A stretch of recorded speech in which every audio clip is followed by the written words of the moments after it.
What's up guys, it's Cody. So for this week's video, I'm going to be doing a more of a topic related type 3D printing video. So with the recent news of New Matter and the other 3D printing company going out of business, I'm going to do a video on why most 3D printers on Kickstarter or Indiegogo fail. So with the first one, which I think was Alpha Printers. I'm not too familiar with that company, but New Matter. I think most of these 3D printers fail because they try to do custom parts. They manufacture the printer instead of doing pick and pull.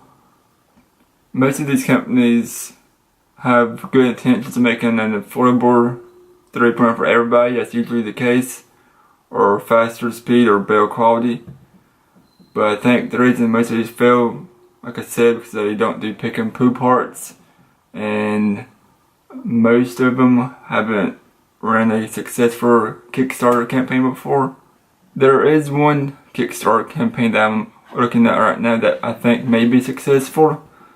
The guy that's behind it has ran 3 or 4 several successful Kickstarter campaigns, and he's planning to do pull parts from a shelf instead of having them custom made for just that printer, which would save money and accessibility to the parts.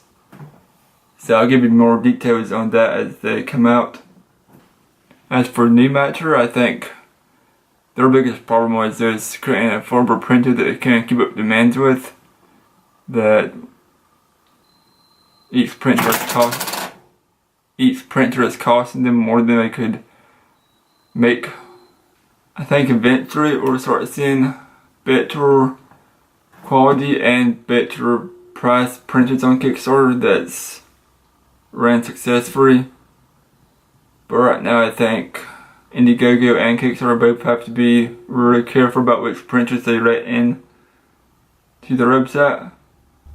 I also think that we'll see more 3D printing companies go out of business in the next month or to a few years from now.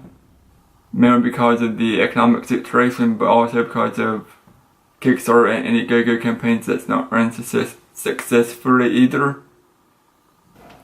Okay, so if you like the new format, please give it a thumbs up. If you want to see today's videos first, please click subscribe, and I'll see you guys next time.